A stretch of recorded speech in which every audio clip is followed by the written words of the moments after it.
Olá, seja você aluno, aluna ou profissional de engenharia civil, de engenharia mecânica ou de arquitetura, seja muito bem-vindo ao canal do Jari. Na aula de hoje, vamos aplicar as forças definidas na aula 1 de força horizontal de incidência, de força horizontal de vento no nosso totem. Vamos aplicar na estrutura, através do programinha F2, programinha gratuito, desenvolvido pelo Luiz Fernando Marta, PUC do Rio de Janeiro. Vamos aplicar a força horizontal e encontrar os esforços solicitantes normais nas diagonais e bandos do nosso totem. Assim, vamos dar início à nossa aula de hoje.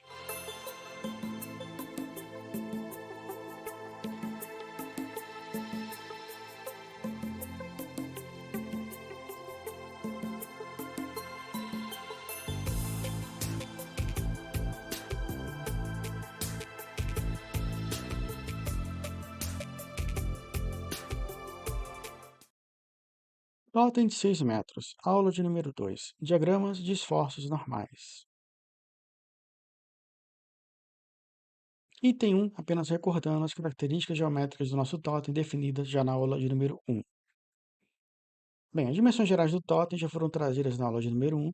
Apenas trago para recordar que as dimensões foram essas, de 1,5 m de largura frontal por 50 centímetros de largura horizontal. Foi um critério meu. Você pode considerar 30 centímetros, conforme acordado com o cliente. Altura máxima do totem, altura do totem, 6 metros.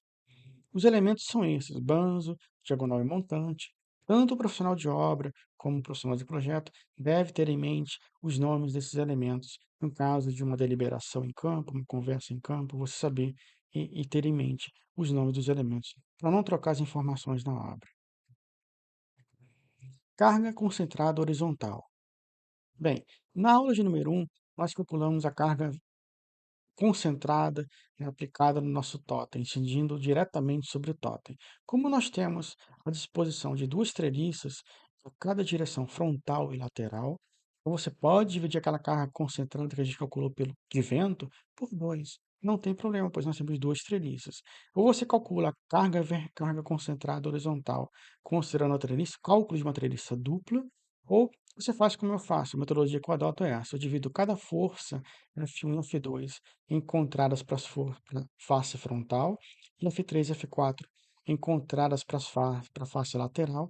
Eu divido por 2, e aqui eu apenas renomeei o nome, chamar de F1A, F2A, F3A, F4A, que são as forças obtidas, as forças principais, dividido por 2.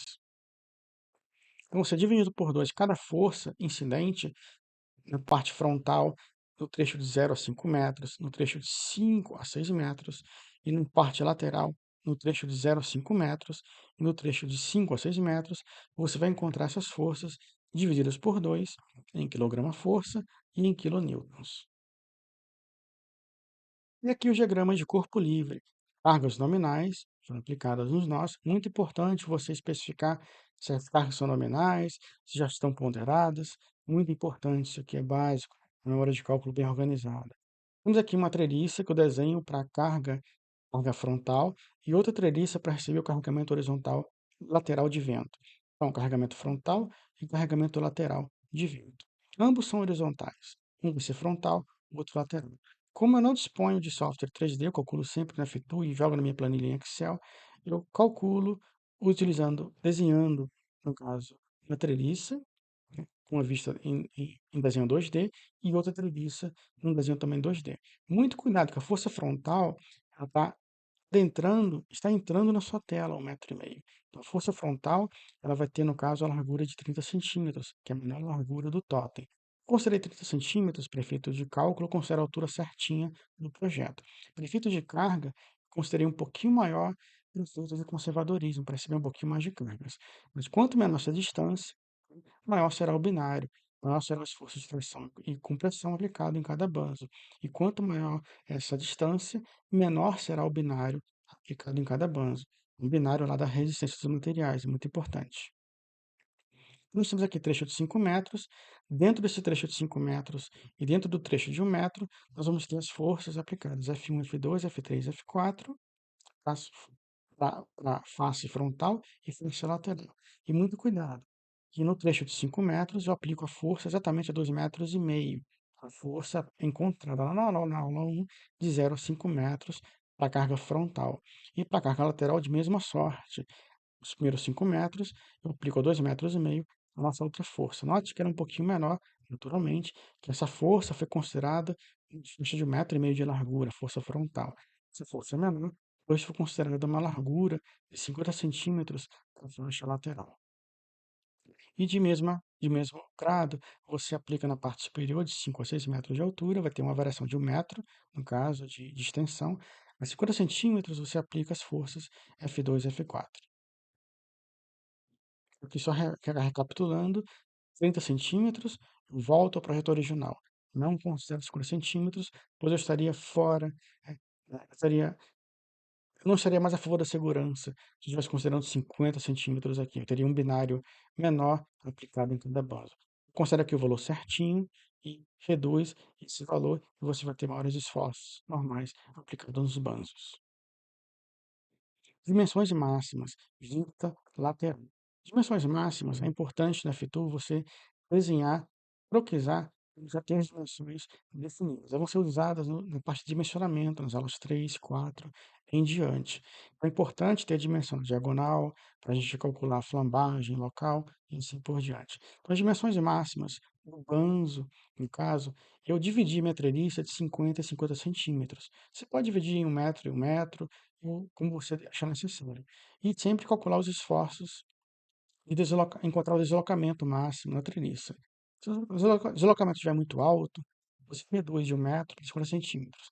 E assim por diante. Quanto mais você travar a treliça, menor será o seu deslocamento na horizontal. Lógico, o deslocamento precisa também ter um bom perfil. Você precisa aumentar o perfil, a dimensão do perfil, para poder ajudar no deslocamento, na redução do deslocamento horizontal. A diagonal tem 58, no caso, centímetros de comprimento. Dimensões máximas da vista frontal. A vista frontal ela é maior, você vai ter 1,58 m na diagonal e 50 centímetros igualmente para o plano. Então, as dimensões máximas para efeito de dimensionamento, no dimensionamento a gente vai calcular o banzo considerando 50 centímetros. Então, comprimento travado é a distância máxima de pontos de contenção lateral do nosso banzo. Você não considera 6 metros para calcular o banzo. Vamos considerar no cálculo apenas 50 centímetros. Então, quanto menor a divisão, menos altura. Então, você vai ter mais resistência sendo extraída do seu banzo. Para a diagonal, nesse caso, no outro sentido, nesse sentido lateral, você vai ter uma menor carga aplicada, como a gente viu nos slides anteriores, para a face lateral. Mas, em contrapartida, você vai ter uma diagonal com comprimento maior. E muito cuidado, eu vou trazer algumas ressalvas. Se a flambagem, no caso, o índice de flambagem estiver dando muito alto, acima de 200, você tem artifícios para reduzir a flambagem da sua diagonal sem alterar o perfil. Eu vou mostrar isso ao longo dessa aula. Então, como reduzir o comprimento de contenção LB, a distância máxima entre pontos de contenção lateral entre treliças? Bem, você tem aqui a treliça, no caso, a treliça na vista lateral, na incidência de vento lateral. Você vai ter uma treliça com 1,58 m. Você pode dividir, no caso, ela ao meio, e no meio dela você aplicar um outro perfil. Então, a dimensão máxima é de 50 centímetros. Se você dividir por 2, aplicar alguma coisa travando a treliça, eu vou explicar como, passa a ter 79 centímetros. Então, você reduz drasticamente esse valor. Se o seu índice de inflamagem não está passando para a diagonal, você pode usar um artifício para reduzir essa dimensão por 2 e você considerar no dimensionamento 79 centímetros e não mais 1,58 m. Então, isso ajuda a beça a reduzir o índice de flambagem e aumentar a resistência no seu elemento diagonal. Então, aqui nós temos aqui uma treliça apenas esquemática, eu tinha esse desenho já pronto. Não é um perfil, aqui nosso perfil é um perfil, no caso, duplo U, não é duplo L, como aqui. Mais vale o desenho em 3D, pois nós temos igual consideração no nosso caso, que é um perfil duplo L aplicado para as diagonais. Como que a gente faz? No meio da treliça, no caso, 79 centímetros, a gente cria um outro um perfilzinho pequeno. Pode-se usar do mesmo perfil projetado para essa diagonal, e no projeto você usa o mesmo perfil recortado, você cria um outro elemento. criado a partir desse mesmo perfil, aproveita-se as varas de 6 metros, não fica mudando de perfil o tempo todo.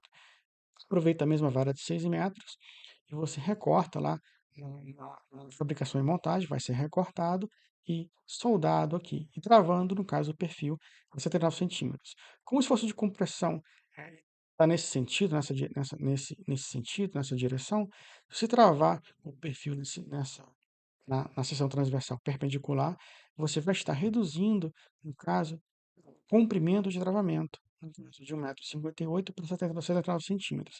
É um artifício muito usado para reduzir a dimensão de perfis onde o índice de flambagem está dando muito alto, o esforço solicitante não está passando, aí você reduz o comprimento, a dimensão, e você extrai mais resistência. Você pode criar dois perfis aqui, pode dividir em três partes iguais, e assim por diante. Normalmente, com um travamento ou dois no máximo, ele já resolve. Se o dimensionamento lá na frente, que a gente for fazer passo a passo, ele não vier a passar, você criando um travamento ou dois no máximo, ele já resolve. Um artifício muito utilizado na Roon, eu trabalhei muito com treliças para coberturas, a gente sempre utilizava artifícios como esse, principalmente em diagonais de cobertura, por exemplo, onde as primeiras diagonais próximas dos apoios recebem mais esforços solicitantes. Então, você travando, você extrai mais resistência e consegue trazer aquele perfil que não estava passando e fazê-lo passar no dimensionamento. Aqui apenas algumas ressalvas com relação a treliças ainda e o elemento de travamento lateral. O elemento de travamento lateral, esse elementozinho aqui, ele tem que ser suficientemente, né, capaz de resistir a uma força equivalente a 2%, ou 0,02, de força de compressão total aplicada nessa diagonal. Se você extrai 2% do esforço de compressão obtido na Fitu ou outro software, no caso desse aplicado nessa diagonal, clica nesse elementozinho e calcula ele. Normalmente eu não calculo. Se esse elemento está resistindo a um esforço maior, um comprimento maior, se eu utilizar o mesmo perfil no diagonal nesse elemento de travamento, naturalmente ele já vai estar aguentando, resistindo 2%. Sempre verifique se você tiver dúvida, não tiver confiança. Em suas ligações, também nas ligações, outro critério de treliça, né, a força, no caso, a ser resistida para elementos de treliça deve ser no mínimo de 300 quilos.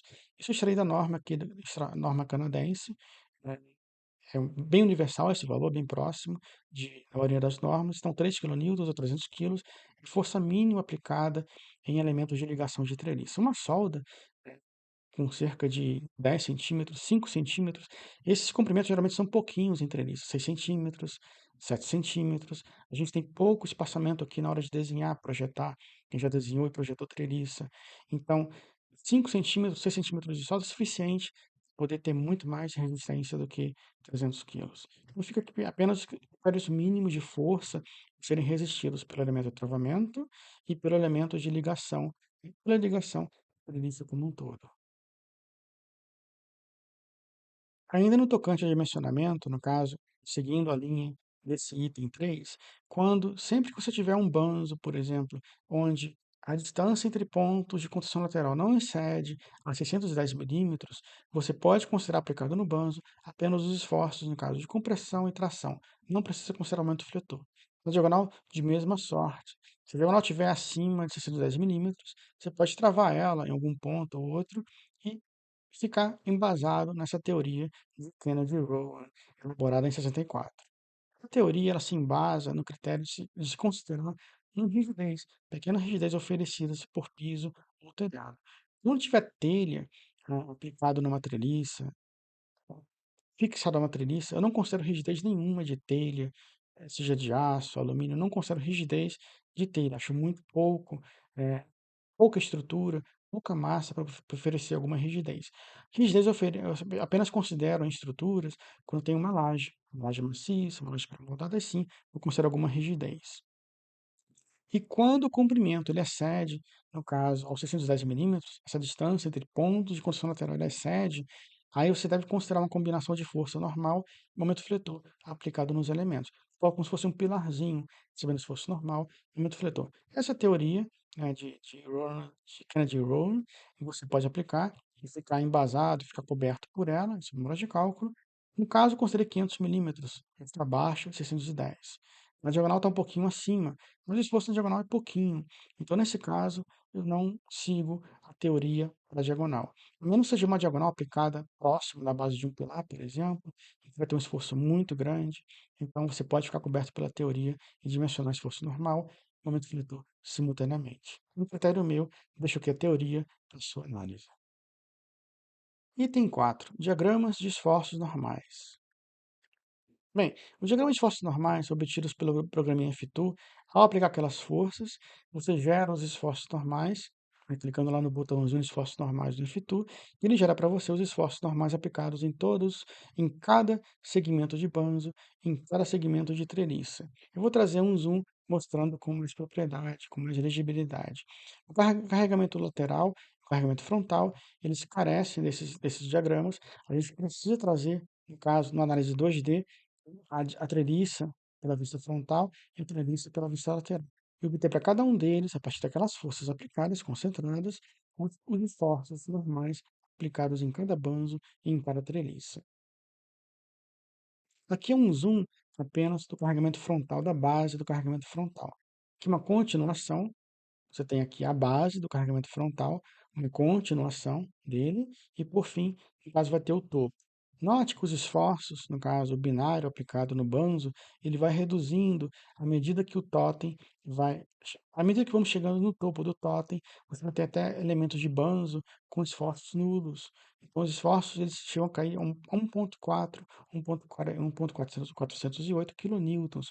De 46 quilonewtons, ele acaba migrando, reduzindo para cerca de 7, depois 1 e depois 0 quilonewtons. Isso aqui é uma boa análise de gráficos de esforços normais, diagonais de mesma sorte, elas vão reduzindo o valor à medida que a altura, né, você vai ficando distante, no caso da reação de apoio.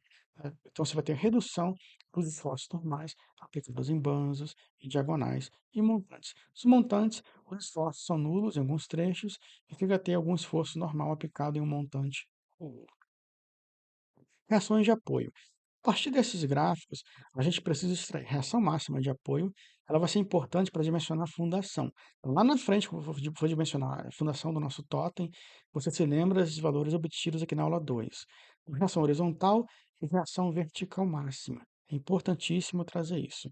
Eu gerei os esforços solicitantes no totem, eu já extraio reação vertical e horizontal máximos.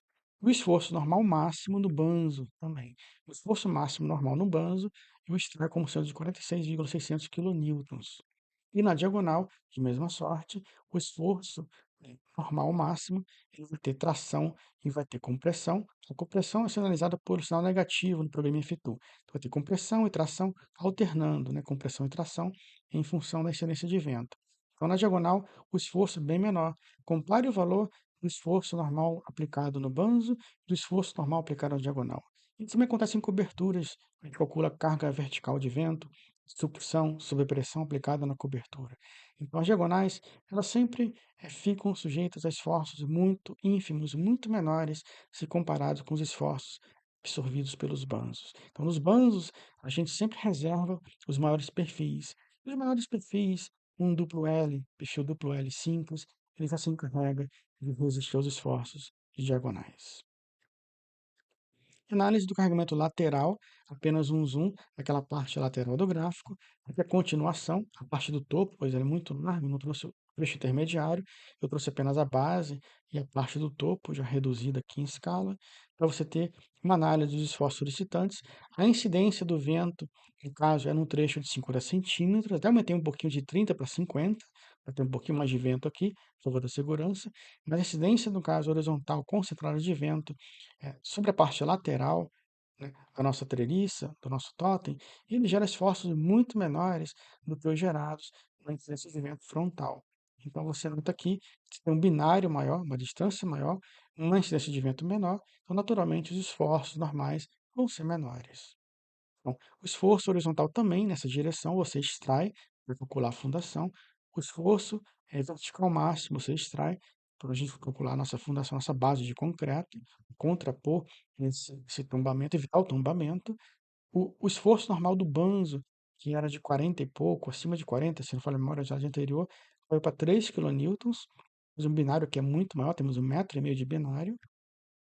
o esforço normal na diagonal de 1,594 quilonewtons aplicado na diagonal. Então, note que os esforços caíram bastante, porque tem um esforço menor e um binário maior, uma distância maior entre pontos, né, de apoio. Note, sempre consideramos nós, né, no caso, rotulação, o símbolo de nó no futuro, no encontro de todas as barras, pois é o velho fundamento da treliça, né? Se os eixos, as linhas neutras do banzo, elas coincidem com as linhas neutras dos montantes, diagonais, no caso, se cruzam, tem as linhas neutras cruzando, né, no mesmo ponto que a linha neutra do banzo, então você vai ter sempre esforços apenas normais, compressão e tração aplicado na treliça.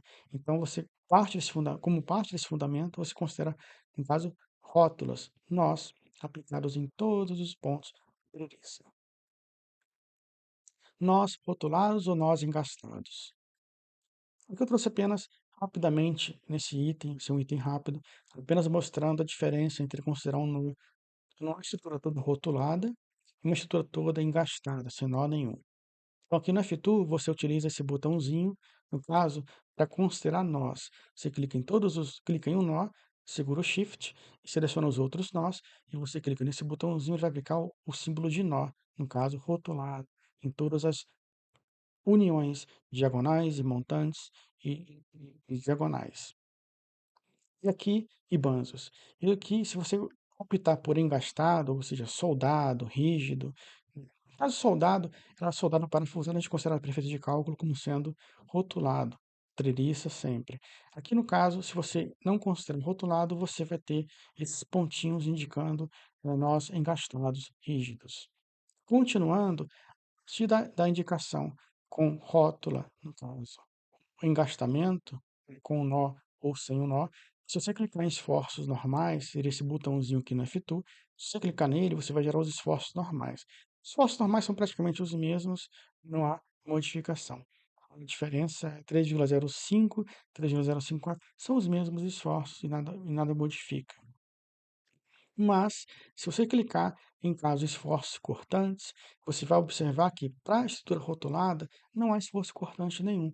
E para a estrutura engastada, note aqui que a situação está engastada, você vai ter esforços cortantes. Por menores que sejam, você vai ter algum esforço cortante aplicados nos seus banzos, diagonais e montantes. E por fim, no diagrama de momento fletor, se você clicar no botão de momento fletor, no programinha do F2, você vai ter geração de esforço de momento fletor, alguma magnitude, mas vai ter alguma coisa, se considerar os nós como sendo engastados. Nós rotulados, momento fletor, note que eu gerei os esforços, momento fletor é nulo, não há esforço, momento fletor nenhum em diagonais, banzos e montantes. Por fim, apenas uma justa homenagem, né, ao programinha F2, desenvolvido pelo Luiz Fernando Marta, o criador, engenheiro estrutural, desenvolvedor de softwares de análise estrutural, livros nessa área, recomendo muito. Você pode acessar o site, no caso www.f2.com.br/F2, você faz um cadastramento gratuito, é bem simples, é bem rápido. Você se cadastra e baixa o F2 de lá. Não copia o F2 do colega. Vai lá e faz pelo menos isso, é o mínimo que você pode fazer, tanto que o Fernando Martins nos trouxe através da FITU, para alunos da minha época, que a gente se utilizava de disquetes pequenos como esse, de 3,5 polegadas de dimensão, e com capacidade de 1,44 megabytes. É nada hoje, mas na época era muito, né? E o F2 ele cabia nessa capacidade de 1,44 megabytes. É incrível um programinha tão fabuloso como esse, que nos trouxe tanta alegria e realizações profissionais para a gente, aluno, na época, que não tinha condições de comprar adquirir um software, o F2 nos trouxe muita bonança, muitas coisas boas, realizações. Porque o F2 de hoje ele tem cerca de 3 megabytes, né, de tamanho, e você precisaria hoje em dia de 3 disquetes. Não é nem um CD, muito longe de um CD, um DVD, muito longe disso. Então fica aqui nosso tributo, nossa homenagem ao Luiz Fernando Marta. E não deixe de ir no site, fazer o cadastro e baixar. Não copie do colega. E aqui um cartucho, para você ter uma ideia, um cartucho com o jogo Adventure, e tantas alegrias e cores trouxe, inovou o Atari na época, que era o nosso videogame, né? Quem foi criança da década de 80, desenvolvido pelo Warren Robinett. Ele conseguiu criar todos esses elementos, no caso, ele se baseou uma ideia para entreter a filha dele, acabou criando isso pra gente. Um dos melhores jogos do Atari e cabia em 128 bytes. O cartucho do Atari cabia em 128 bytes. Compare com o tamanho do disquete. Disco flexível trazido no slide anterior e com o disquete trazido aqui, 5 e um quarto, do jogo Prince of Persia, do criador Jordan Mechner. Ele conseguiu trazer esse jogo que trazia movimentos, um bonequinho com movimentos, e cores e brilho, né, no jogo, com uma ideia, com várias fases, vários, enfim, vários cenários. Ele conseguiu trazer isso tudo em 360 kbytes. É genial como Luiz Fernando Marta e grandes outros, como esses dois criadores e muitos outros, conseguiam trazer na época, com o que tinham de armazenamento físico, cartucho, disquete, disco flexível, o disquete de 3,5 polegada, conseguiam trazer de armazenamento físico muito pouco memória para ser armazenada e muito programa, muita coisa para ser vislumbrada pelo telespectador. Então, que deixo minha gratidão mais uma vez por me acompanhar nessa aula, por me prestigiar mais uma vez. Te agradeço imensamente, gentilmente, humildemente. Bem, conseguimos encontrar os esforços solicitantes, por aqui acabou o vento. Na aula 3 em diante, iremos dimensionar os banzos e as diagonais. Em cada aula, banzo, depois diagonal, e vou passar por todas as normas, NB 1484, NBR 8800 e NBR 14762. Por todas as normas, da mais antiga para a mais nova, para você fazer suas considerações, comparações como aluno, análises, e ver como modificou de uma norma para outra. Até hoje eu utilizo a NB 1484 para diagonais e montantes, por que não? Os valores são muito seguros e conservadores. Lógico, comparo com a norma atual, mas fica aqui apenas o nosso encaminhamento, o nosso programinha daqui para frente, dentro desse totem, onde eu vou trazer todo o totem para você. E aqui os meus livros de estruturas metálicas, lançado pela editora Oficina de Textos, juntamente com o colega Alexander. A gente desenvolveu esse livro há cerca de 2 anos atrás. Está lá na oficina de textos, especialmente para você, quando você puder adquirir, né, dispor de condições e ou desejar adquirir o livro. Aqui o livro de Pavimentos Industriais em Concreto, sendo lançado esse ano, 2023, em março de 2023, pela editora também Oficina de Textos. Toda a minha ciência, pesquisa, todas as minhas vitórias em pavimento de concreto estão todas embutidas aqui, as equações, análises, segredos para você gerar pavimentos rígidos, sem anomalias, fissuras e trincas, resistir às cargas que forem designadas pelo cliente. E aqui, estrutura metálica também, igualmente, trazendo toda a minha história de estrutura metálica, empresas, todo o meu conhecimento, especialmente para você, para agilizar o seu dia a dia. Muito obrigado por sua gentileza e te aguardo na próxima aula.